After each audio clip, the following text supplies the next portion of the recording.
नमस्कार दोस्तों, मधुर कथाएं चैनल पर एक बार फिर से आपका हार्दिक अभिनंदन है। तो आज की मेरी कहानी का शीर्षक है जिउतिया व्रत कथा बासी भोजन। तो चलिए शुरू करते हैं आज की अपनी ये कहानी। एक गांव में एक माँ और बेटा रहते थे। वो बहुत गरीब थे। रोजी रोटी के नाम पर उनके पास जमीन का एक छोटा सा टुकड़ा था, जिस पर वो दोनों माँ बेटा जी तोड़ मेहनत करके अन्न उपजाते थे और उसी से अपना पेट भरते थे। कुछ दिन बाद जिउतिया व्रत आने वाला था। माँ ने व्रत की सारी तैयारियां कर ली थी। यह व्रत वह काफ़ी श्रद्धा के साथ करती थी, क्योंकि यह व्रत उसके पुत्र के लंबी आयु के लिए थी और वह अपने बेटे से बहुत प्यार करती थी, क्योंकि उसका इस दुनिया में उसके अलावा और कोई नहीं था। वही एकमात्र उसके जीने का सहारा था। जिउतिया व्रत के नहाए खाए के एक दिन पहले उसने अपने पुत्र से कहा, बेटा, कल सुबह हमें जल्दी ही खेत पर काम करने जाना होगा, इसलिए हमें सुबह भोजन बनाने का समय नहीं मिलेगा। तो क्यों न मैं रात को ही कल सुबह का भी भोजन बना लूं। और यह सोचकर उसने रात को सुबह का भी भोजन बना लिया। अगले दिन जिउतिया व्रत के नहाए खाए के दिन उसने वही रात का बासी और ठंडा भोजन कर लिया और खेत में काम करने चली गई। दूसरे दिन उसने जिउतिया व्रत किया। व्रत के दिन शाम को जिउतवाहन महाराज की पूजा करने के बाद उसने व्रत के पारण का भोजन भी रात को ही बना लिया और उसने अपने व्रत का पारण भी रात के बासी तथा ठंडा भोजन से ही किया। पारण करने के बाद वो और उसका बेटा फिर से खेत में काम करने चले गए।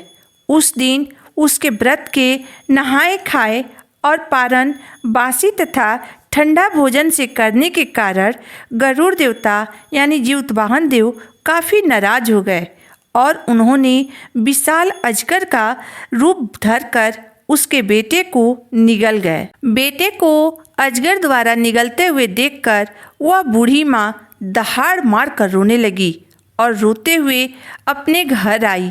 उसकी रोने की आवाज़ सुनकर पूरे गांव के लोगों की भीड़ उसके घर जुट गई और उससे पूछने लगे, आखिर आज ऐसा क्या हुआ जो तुम ऐसे दहाड़ मार कर रो रही हो और तुम्हारा बेटा कहाँ है? उसने रोते हुए अपनी सारी कहानी लोगों को सुना दी कि कैसे अजगर ने उसके बेटे को निगल लिया। उसी भीड़ में एक बूढ़ी औरत थी। उसने उसकी बात सुनकर कहा, अच्छा, यह बताओ, तुमने जिउतिया व्रत का नहाए खाए और पारण कहीं रात के बासी भोजन से तो नहीं की? तो लड़के की माँ ने कहा, समय के अभाव के कारण मैं रात को ही भोजन बना कर रखती थी और उसी भोजन से व्रत का नहाए खाए और पारण किया है। लड़के की माँ की बात सुनकर वह बूढ़ी औरत काफ़ी दुखी हुई और बोली, तुम्हारे बच्चे को अजगर ने नहीं बल्कि गरुड़ देवता ने अपने पास रख लिया है। अगले वर्ष तुम जिउतिया व्रत का नहाए खाए और पारण ताज़ा और गर्म भोजन से करना। देखना, तुम्हारे बेटे को जिउतवाहन देव लौटा देंगे। यह कहकर वह अपने घर चली गई।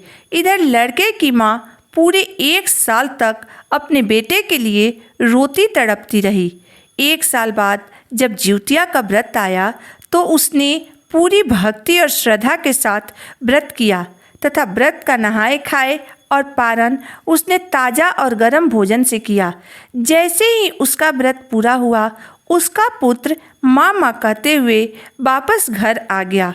अपने पुत्र को देखकर वह बहुत खुश हुई और जिउतवाहन देव को धन्यवाद किया।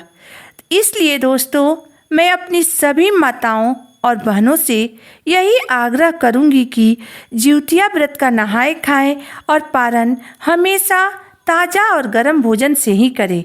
इस दिन कभी भी बासी और ठंडा भोजन न खाएं। आज के दिन आप अपने परिवार के साथ हमारा ये व्रत कथा जरूर सुने। जिउतवाहन देव सबके पुत्रों की रक्षा करेंगे और सबकी मनोकामना पूर्ण करेंगे। आप सभी को जिउतिया व्रत की हार्दिक शुभकामना। धन्यवाद।